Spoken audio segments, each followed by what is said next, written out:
अगं मी तुला म्हणणार होते अगं 12:30 पर्यंत स्टेजचा टायमिंग होतो, 12:30 चल। स्टेज करते कुछ कुछ लोगों ने उनके हिसाब से ये दिया है, नोट्स उनके हिसाब से दिया है कुछ कुछ लोगों ने। चलो अभी सैटरडे को अपन क्या करेंगे, जितना अपना हुआ है सैटरडे को फॉर एग्जाम्पल, तो अपन उतना सैटरडे को आंसर राइटिंग अपन सैटरडे को खत्म कर देंगे। आंसर राइटिंग ऐसा क्यों कर रखा है यहाँ पे? हाँ जस्ट 1 सेकेंड ना, फोन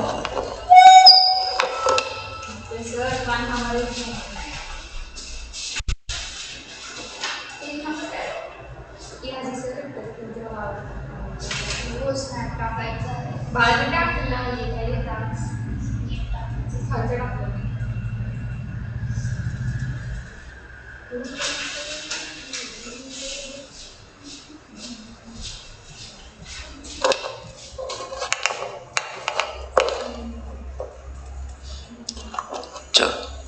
तो अपन ने कल लास्ट टाइम पढ़ा था आपका फ़ोन का यूज़ हो गए, तो अपन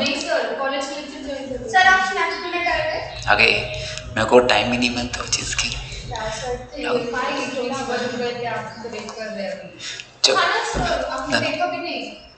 मेकअप नहीं किया? अच्छा आगे वो मेरे को टाइम मिलेगा ना एकदम, तो मैं अगर कल इसलिए तो टाइम नहीं मिला मेरे को, मैसेज होगा चिंचोड़ में भी बहुत स्टूडेंट है, अब मैं करता हूँ फाइनली इस टाइम से। ठीक है, कोई मिल जाए तो फिर उसके पास ही दूंगा फ़ोन, तो कर लेंगे। चलो ध्यान दो, देखते जल्दी मिल जाएगी आपकी दुआ से। From the above examples we can easily अभी देखो इसेंशियल कैरेक्टरिस्टिक क्या होता है प्रोमिसरी नोट में, ध्यान रखना। प्रोमिसरी नोट में बेसिकली अपन ने देखा थी 2 ही लोग होते हैं, एग्जाम में अगर ऑब्जेक्टिव होता है तो प्रोमिसरी नोट में 2 ही लोग होते हैं, 3 लोग होते नहीं है, क्योंकि प्रॉमिस अपन सामने वाले को पार्टी को करते हैं, तो प्रॉमिस 2 लोगों में होता है हमेशा, ध्यान रखना ये। जब तीसरा पार्ट छोड़ दो तो हमेशा याद रखना प्रॉमिस 2 लोगों में ही होता है।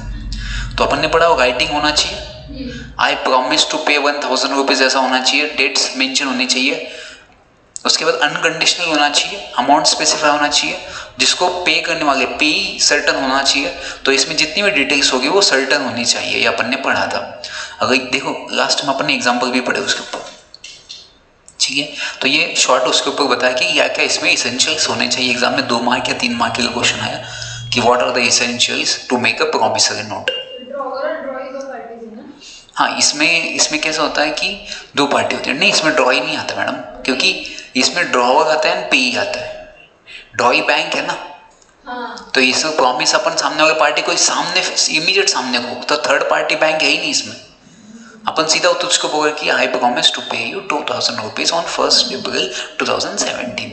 She said yes I am accepted your promise. इन दोनों में प्रॉमिस होता है। थर्ड पार्टी को अपन कैसे प्रॉमिस देंगे? थर्ड पार्टी इन्वॉल्व, हाँ बैंक हमेशा ड्रॉ होती है, बट बैंक चेक में आ जाएगी या बिल ऑफ एक्सचेंज में आ जाएगी, बट प्रॉमिसरी नोट में थर्ड पार्टी नहीं आता, ड्रॉ ही कभी नहीं आता, क्योंकि प्रॉमिस हमेशा सामने किया जाता है, फेस टू फेस किया जाता है।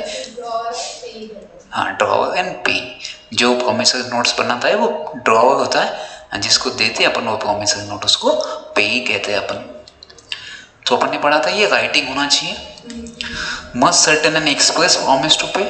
एक्सप्रेस होना चाहिए, एक्सप्रेस मतलब आई, जैसे अपन ने बोला था आई प्रॉमिस टू पे, it is a expression. A mere acknowledgement of debt is not a promissory note. A mere receipt of money is not a promissory note, even though it may contain the term of repayment. देखो सिर्फ यहाँ पे क्या बोला है कि mere acknowledgement of debt, मतलब I accepted कि I am liable to pay you 2000 rupees on 1 April. If you are accepting the debt, it is not necessary it is a promissory note. अब देखो promissory notes के होने की essential क्या है इसमें? सबसे पहले आपने मेंशन करना चाहिए, एक्सप्रेस करना चाहिए। सेकेंड चीज, इसका इफेक्ट कब होगा? जब आपको उस डेट में आप इसको पे करोगे तभी इफेक्टिव होगा ना। अगर 1 April को मैंने वो प्रॉमिसरी नोट पे ही नहीं किया सामने वाले पार्टी को, तो इसकी वैल्यूएशन नहीं रहेगी प्रॉमिसरी नोट की। तो सिर्फ मेंशन करना, अपन कितने बार लिखते हैं कि कल से मैं पढ़ाई करूंगी, ऐसे ऐसे अपन लिखते हैं, रेजोल्यूशन बनाते, बट जब तक उसको इम्प्लीमेंट नहीं करते तब तक उसको वैल्यू नहीं आती है ना। तो बहुत सारे न्यू ईयर्स के रेजोल्यूशंस होते हैं, बहुत सारे प्लान्स होते हैं, तो वैसे प्रॉमिसरी नोट है। अनटिल एंड अनलेस जब तक आप उसको एनफोर्स नहीं करते हो तब तक ये इफेक्टिव नहीं होता है। The promise must be definite चाहिए एंड अनसर्टन. मतलब मैं ऐसे कहूँगा कि I promise to pay you certain amount, so it is not a promissory note because you have to mention some amount. What is certain amount? मैं आपको कुछ तो पे करूँगा, बट क्या पे करोगे? मैं आपको कुछ तो दूंगा, बट क्या दोगे आप? कब दोगे आप? कब तक हम वेट करें आपका? तो ये होना चाहिए. Just 1 second. सर आप ना एक्सरसाइज करने के लिए मत जाओ, आपके इधर बहुत हो जाता है.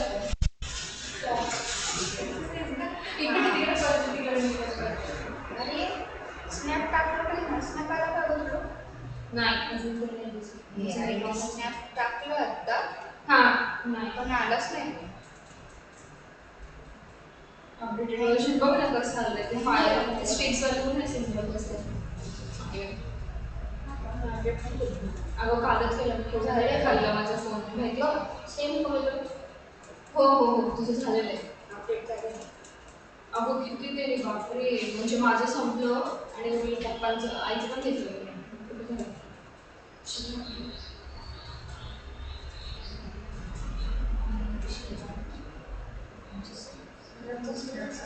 माझं होतं कसं काय वेगळं होतं सरांना समजलं कमी द्यायला.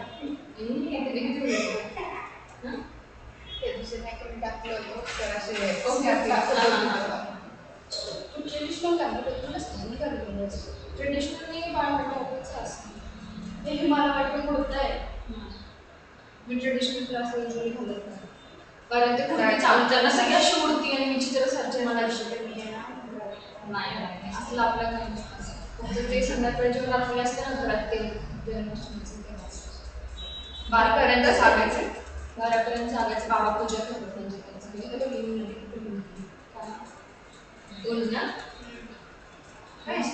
माझी पण ते महाबळेश्वर गेली माहिती कॉलेज भारी फिरली होती. ते नसरापूर कोण आलं? हां नसरापूर आपण एक इकडेच असतो. हे आहे आलं तिकडेच आहे. सरांची रोडला गाडी तिथे बघायचं. माझी अच्छा म्हणून आणि नाही आवाज पण बारीक होतो सर. मला जाऊन साडेसहाला उठली. मी 7 वाजता उठले. तरी पण पप्पांच्या फोनची सेम रिंग बिल मला इरिटेट होते नाही रिंग नाही असं मी आवाज येते पप्पा समजला तो त्याच नाही काय टाकतेच आवाज जाऊ दे.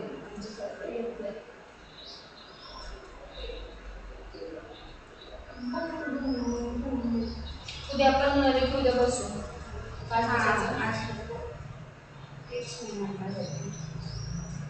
12 इथं अकाउंट्स एकत्र करू आणि मग जाऊया.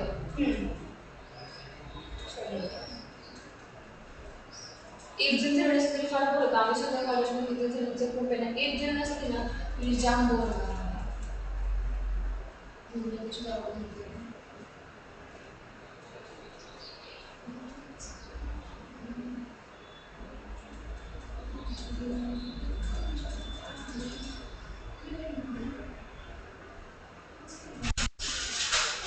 नहीं बोल रहा है मामा.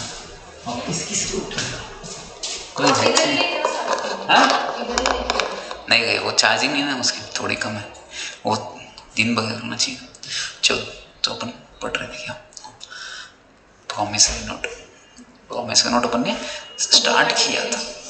The promise must be definite and unconditional. अब मैं यहाँ पे अगर कंडीशन मेंशन करता हूँ कि अगर आप मुझे गुड्स दोगे और मैं फिर आपको पैसा दूंगा, तो ये तो बिजनेस हुआ ना भाई साहब, ये प्रॉमिस नहीं हुआ. कुछ देने के बदले कुछ चाहिए, ये तो स्वार्थी हुआ ना.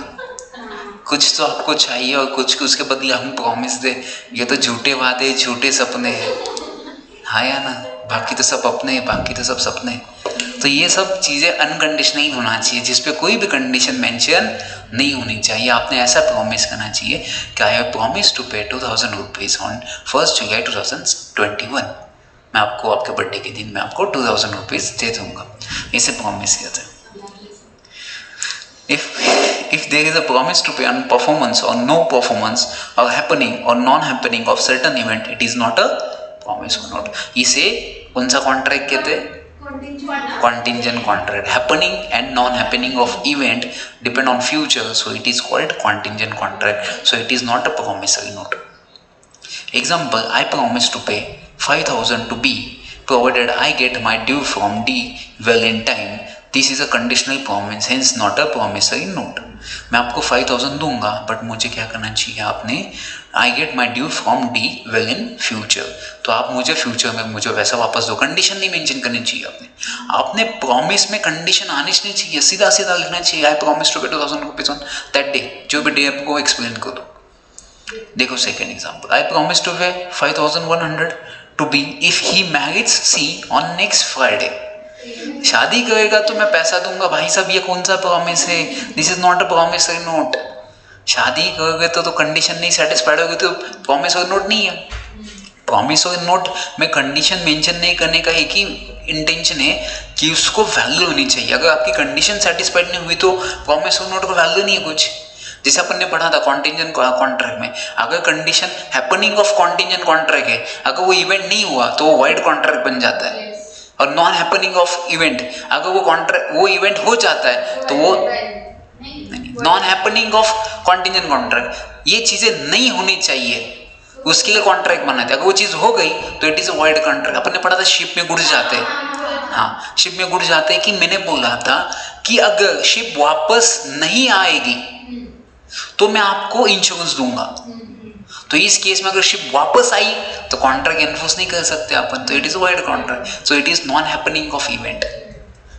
तो इस केस में आप कॉन्ट्रैक्ट एनफोर्स नहीं कर सकते। इसका सेकंड वाला आपने एग्जांपल पढ़ा था हैपनिंग ऑफ इवेंट, कि अगर आपकी शिप वापस आ जाती तो मैं आपको पैसा दूंगा। इस केस में अगर शिप वापस नहीं आई तो आपको पैसा नहीं मिलेगा क्योंकि गुड्स उसके ऊपर है आपके। तो जब नाम आता है हैपनिंग तो होना चाहिए तभी कॉन्ट्रैक्ट एनफोर्स होगा। जब बात आता है नॉन हैपनिंग तो इवेंट नहीं होना चाहिए तभी आपको कॉन्ट्रैक्ट एनफोर्स कर सकते हैं, क्योंकि कॉन्ट्रैक्ट में मेंशन किया आपने। जब आप कोई मेंशन करते हो चीज़ उसको वैल्यू होती है।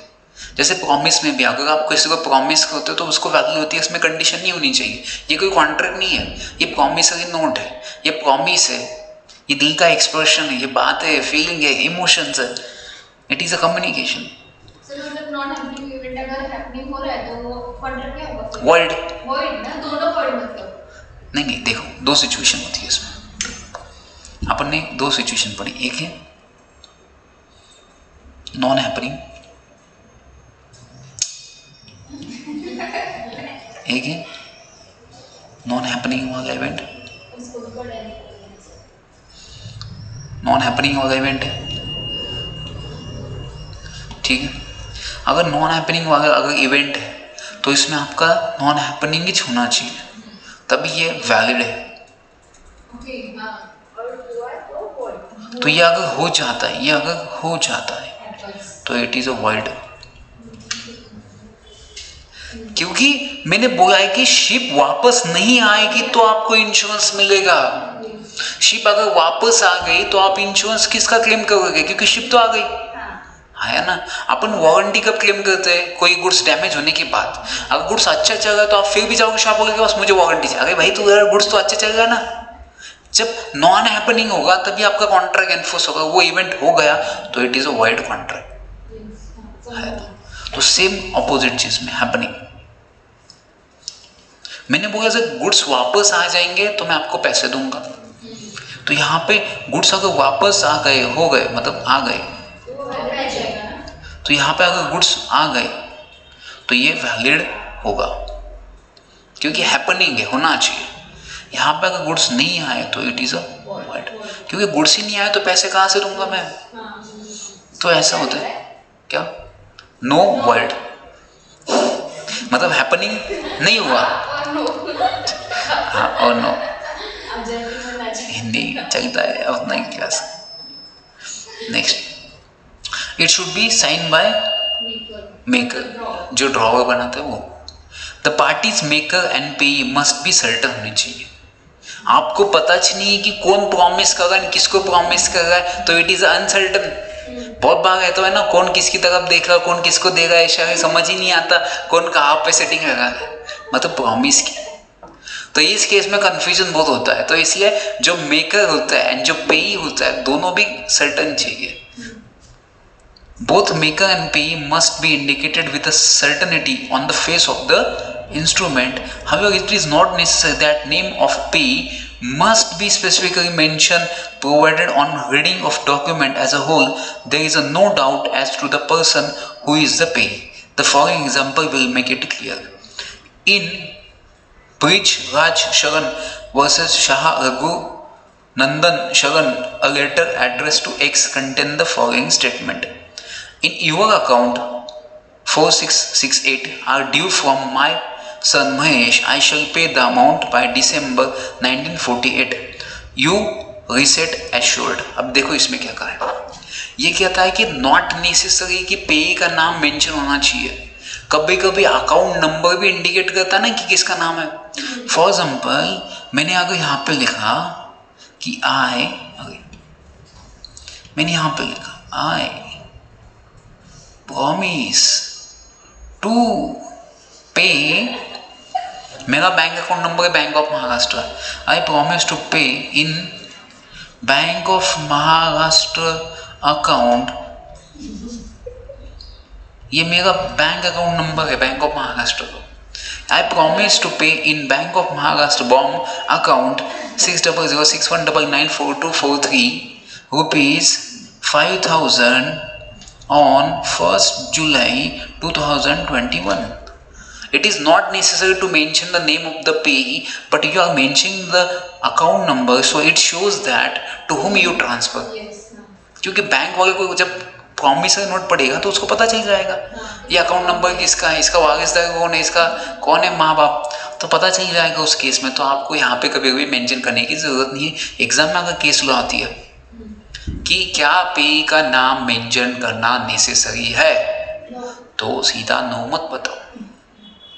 ये क्या अपने को कौन बनेगा करोड़पति या किसी को अपने को किसको ही आता ना कुछ मैम नो नहीं. So as per the negotiable instrument act there is no necessity to mention pay name in the instrument या प्रॉमिसरी नोट. नो आया ही ना बीच में. तो बीच में आया ना, आपने स्टार्टिंग में लगाया. हाँ तो मैं जस्ट एक्सप्लेन आगे जस्ट अपन भले मेहमान आते तो सीधा क्या बोलते हैं उनको, नहीं मत जाओ पहले आओ बेटा. अपने मन में होता है कि वो आए, बट अपन बोलते ना वो बीच में कहीं तो बोल जाते हैं. तो वैसे ही होता है, इनको पहले बता दो फिर बी में आओ यहाँ पे कि वहाँ पे बताओ कि अकाउंट नंबर मेंशन किया तो भी चलेगा, बट कंक्लूजन में ये मेंशन करो कि अगर आप नाम नहीं लिखते हो, बट ऐसा नहीं होना चाहिए कि कंफ्यूजन नहीं क्रिएट होना चाहिए. मैंने यहाँ पे अकाउंट नंबर ही नहीं मेंशन किया, so it makes a confusion किसको ट्रांसफर करना है. आपने बोला कि name is not necessary, but you have to mention some another thing कि which shows that whom you are transferring. उसका अकाउंट नंबर या चेक डिटेल कुछ तो डाल दो तो पता चलेगा कि अपनी कंडीशन ही क्या है, पे क्या होना चाहिए, सर्टन होना चाहिए. तो अगर आप नाम नहीं डालते हो तो चलेगा, कोई दिक्कत नहीं है, बट उसका अकाउंट नंबर तो डालो, कुछ तो डालो, कुछ तो इंडिकेशन दो कौन है वो, क्या हुआ. अगर वो फुल फॉर्म बॉम्ब का वही बोलते हैं, उसको बॉम्ब ही बोलते हैं, बैंक ऑफ महाराष्ट्र बॉम्ब.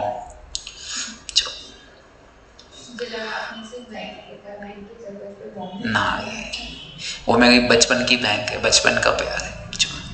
जब हमको स्कूल में कॉलेज में बोला था अकाउंट ओपन करने के लिए, तब से मेरा वही बैंक अकाउंट नंबर है. तब से मैंने उसके बाद किसी बैंक में अकाउंट नहीं खोला, सिर्फ एक ही बैंक अकाउंट नंबर है और वही बैंक ऑफ महाराष्ट्र.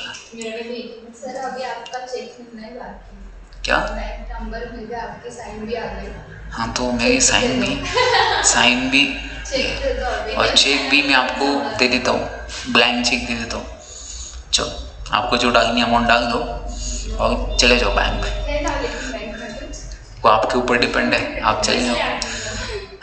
हमारे अकाउंट से जाएगा.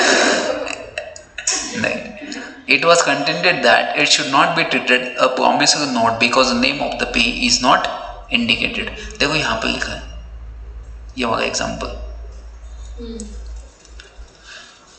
In your account 4668 are due from my son Mahesh. I shall pay the amount by December. You rest assured. अब इसमें क्या है ना, फॉर एग्जाम्पल यहाँ पे अकाउंट सिर्फ दिया है आर ड्यू फ्रॉम माई सन महेश. अब इसमें थर्ड पार्टी इन्वॉल्व हुई है, माई सन महेश. अपन ने पढ़ा था प्रॉमिसरी में नोट में कितने लोग चाहिए, दो. यहाँ पे होगा माई सन महेश और तीसरी बात बैंक को भी इन्वॉल्व किया, तो इसमें तीन की चीज़ें आ गई. तो अपन ने पहले ही पढ़ा इसमें दो पार्टी चाहिए सबसे पहले, तो यहाँ पे तीन पार्टी हो गई. और यहाँ पे माई सन, अब ये सन किसका है, ये भी कन्फ्यूजन क्रिएट होगा.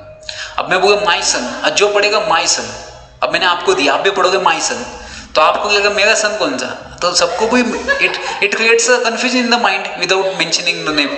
हाँ या ना, तो पापा का नाम होना चाहिए ना वहाँ पे, महेश, योगेश सन, तो योगेश सन महेश इज, ऐसा कुछ लिखना चाहिए ना, माई सन। जो पढ़ेगा वो माई सन ही बोलेगा ना, क्योंकि वो पढ़ने के बाद थोड़ी बोलेंगे योर सन, वो तो माई दिखने वाला है, जो माई ने ओमेगा भी माई नीचे। चलो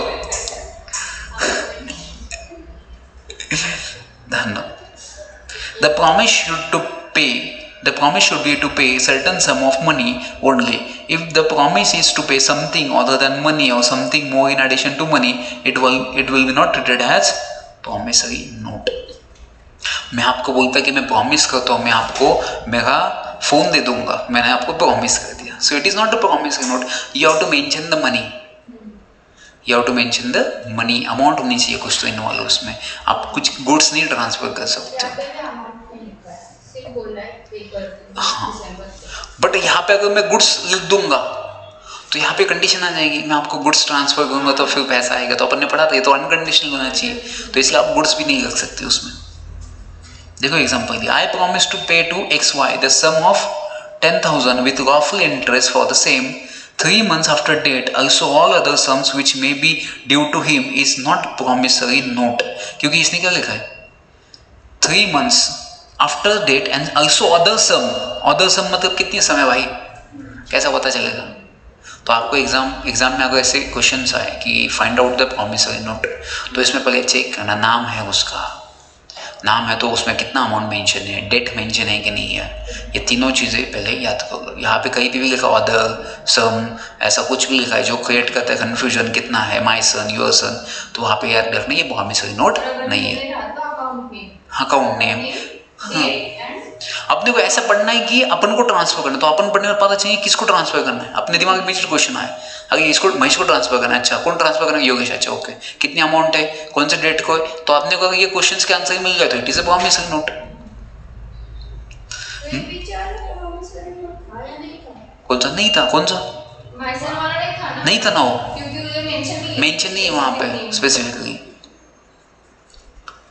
एंड नेक्स्ट क्या है, मस्ट बी अ, हाँ नहीं थर्ड पार्टी नहीं चाहिए प्रॉमिस में, थर्ड हाँ डेट अमाउंट और जिसने नाम उसका ड्रॉवर एंड पे। अगर पे का नॉट नेसेसरी नाम नहीं आया तो भी चलेगा, बट एटलीस्ट उसका अकाउंट नंबर कुछ तो चाहिए, चेक नंबर। चलो नेक्स्ट है must be a necessary stamp as per the Indian stamp act. क्योंकि ऐसे पेपर तो कोई भी लिख के देगा कि मैं कल तेरे साथ शॉपिंग के लिए आऊँगी, उसके वैल्यू क्या नहीं आई तो उसने थर्ड दिया, तो इस केस में आपको वहाँ पे स्टैम्प होना चाहिए। जब स्टैम्प आएगा तो उसको वैल्यू आएगी, otherwise you will not take actions against such person, तो स्टैम्प होना भी जरूरी है। It can not be made payable to be on demand. ऐसा क्यों, ऑन डिमांड मतलब एनी टाइम, जब चाहे, बट अपन ने प्रॉमिसरी नोट में ये पढ़ा है उसमें टाइम मेंशन होना चाहिए, उसी टाइम के जिस दिन टाइम आएगा उसी दिन आप पैसा मांगोगे, तो ये ऑन डिमांड नहीं हो सकता भाई साहब, जैसे आपकी मर्जी वैसे मांगोगे। नहीं एक्सेप्शन नहीं, ये कंडीशंस बता रहे, ये नहीं होनी चाहिए, ये नहीं होने से चाहिए ध्यान को क्या होना चाहिए, नहीं होना का छोड़ दो। अब कभी कभी एग्जाम में आएगा कि ऑन डिमांड मतलब एनी टाइम, अब एनी टाइम तो टाइम मेंशन नहीं होगा, कभी भी आपका मन चाहे आप मांग लोगे पैसा, बट ये प्रॉमिसरी नोट नहीं है फिर, क्योंकि प्रॉमिसरी नोट में पढ़ा अपन ने कि डेट मेंशन होनी चाहिए, तो उसकी डेट के पहले आप पैसा नहीं मांग सकते, तो इसलिए बोलता है कि ये ऑन डिमांड नहीं हो सकता। और इसको प्रोहिबिट भी करता है ऐसा कौन, RBI and central government. Bank note और currency note is not a promissory note because bank note और currency note itself is a money. क्योंकि प्रॉमिसरी नोट एक पेज होता है, वो क्या मनी नहीं है, उसके अंदर लिखा हुआ क्रिएट करता है मनी, तो नोट जो ऑलरेडी मनी है ना, अपन किसी को भी ट्रांसफर कर सकते हैं, किसी को भी, क्योंकि वो अब मुझे मतलब रास्ते पे नोट पड़ी है तो वो किसकी है, अभी जो लेगा उसकी नोट्स बनेगी, तो यहाँ पे कुछ प्रॉमिसरी नोट नहीं, जो उठाएगा वो उसका मालिक बन जाएगा, तो वैसे है। तो नोट एंड मनी क्या बोले, note and currency is not a promissory note. Lack of any of this features will not make any document as a promissory note. तो ये एग्जाम में अगर क्वेश्चन आया if the promissory note is on demand, is made by for on demand, so is it a promissory note? No, because उसको सीधा no मत mention करो. For as per the negotiation instrument, on demand means the party can raise the money at any time without mentioning the time. Second point, but as per the Negotiable Instrument Act, the promissory note cannot be demanded on any time because it must create a date. Otherwise, it will create a confusion and it will not be treated as a promissory note. See, hence, therefore, we can say that it is not a promissory note. तो conclusion में ऐसे लिखेंगे, hence, therefore, it is not a promissory note. Conclusion में. तो promissory note में कुछ doubt होगा आपको आज की बात कुछ? नहीं. तो अगर आपको कोई भी अगर सपने में पूछा कि तीन पार्टी है, promissory note चलेगा? नहीं चलेगा. On demand नहीं चलेगा. ध्यान रखना. ठीक है. नेक्स्ट है बिल ऑफ एक्सचेंज. अब बिल ऑफ एक्सचेंज क्या होता है? बेसिकली बात करूँ तो एक्सचेंज किया जाता है बिल, और इसमें तीन पार्टी होती है, ड्रॉवर, ड्रॉई एंड पे. तीन पार्टी होती है, ड्रॉवर, ड्रॉई, पे. चलो, अब bill of exchange is a instrument. Instrument मतलब डॉक्यूमेंट होता है, रिटर्न में होता है, कंटेनिंग एन अनकंडीशनल ऑर्डर. इसमें भी क्या है, अंडरलाइन करना, अनकंडीशनल ऑर्डर. फर्स्ट लाइन में मैडम बिल ऑफ एक्सचेंज के नीचे unconditional order, sign by maker directing a certain person to pay a certain sum of money only to और to the order of a certain person और the bearer of the instrument.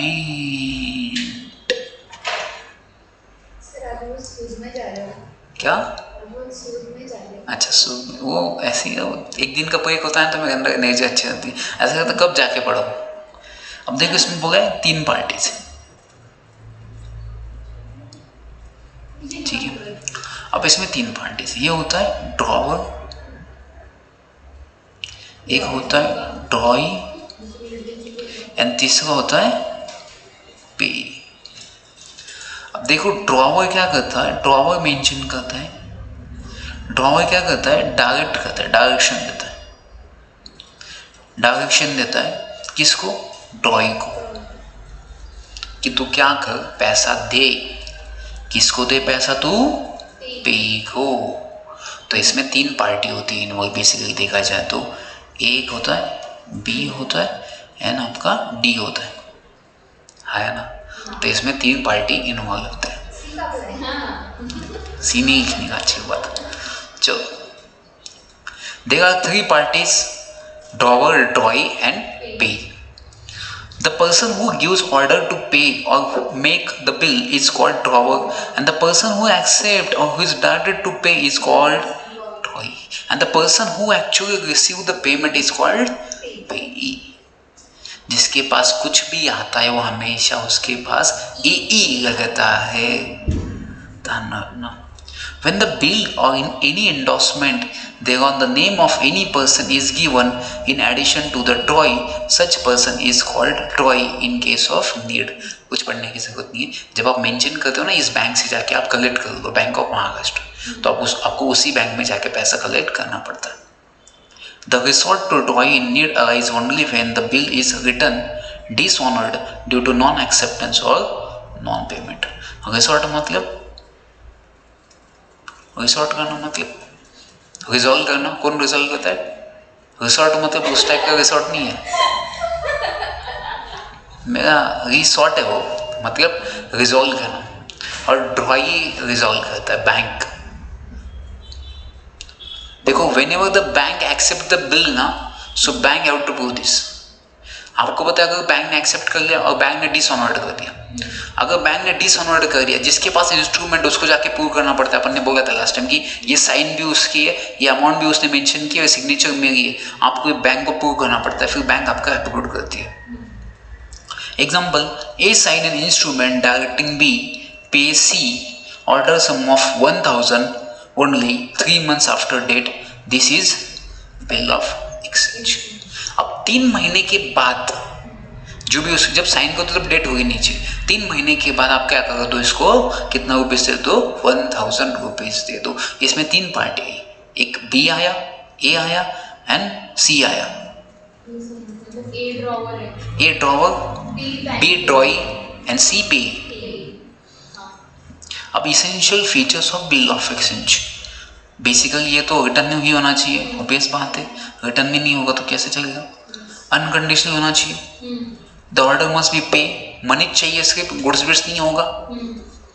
The amount must be certain होनी चाहिए, कितनी चाहिए, 3 parties must be certain, it should be signed by. इसमें सिर्फ एक ही difference है, promissory note and bill of exchange. उसमें 2 पार्टी, इसमें बाकी सब सेम है, बाकी सब सेम ही है, सिर्फ याद रखना ये यही उसमें मेन डिफरेंस है। इसमें भी स्टैम्प है। A bill as originally drawn cannot be made payable to bearer on demand। ये भी क्योंकि जहां पे मेंशन किया कि टाइम होना चाहिए स्पेसिफिक, वो डिमांड नहीं हो सकता, ऑन डिमांड में कभी नहीं हो सकता। Section 33 of the Act declares that a bill can be accepted by a drawee or a sum of several drawee or by a person mentioned in the instrument as a drawee in case of need or by a person who accept it for the honor of the drawee। कुछ पढ़ने की जरूरत नहीं, उसको cut करो, time pass मिल रहा है। No other person can bind himself by acceptance in case there are several drawees of a bill of exchange who are not partners. Each of them can accept for himself and not for others unless so authorized। अब देखो, acceptance के किसी ये binding नहीं है। अब जिसका नाम लिखा है वही एक्सेप्ट करेगा ड्रॉइंग, है ना। फॉर एग्जाम्पल मैंने लिखा है बॉम्ब, बैंक ऑफ महाराष्ट्र, तो ऑटोमेटिकली वो बिल ऑफ एक्सचेंज कहाँ पे जाना चाहिए, बैंक ऑफ महाराष्ट्र में चाहिए। उसको ही एक्सेप्ट करने की अथॉरिटी, हाँ, या दूसरी बैंक के पास आपके पास अथॉरिटी नहीं है उस चीज़ की। अब बिल ऑफ एक्सचेंज में कोई डाउट आपको, दोनों में सिर्फ एक चीज़ याद रखना, कॉमन है, एक चीज़ डिफरेंट है, सब कॉमन है, 3% बस। ओके, नेक्स्ट क्या है, चेक। अब बात करता हूँ मैं चेक की। आपने बहुत बार देखा होगा चेक, बहुत बार आपने ट्रांजैक्शन किया है चेक का कभी, अच्छा लगता है चेक में।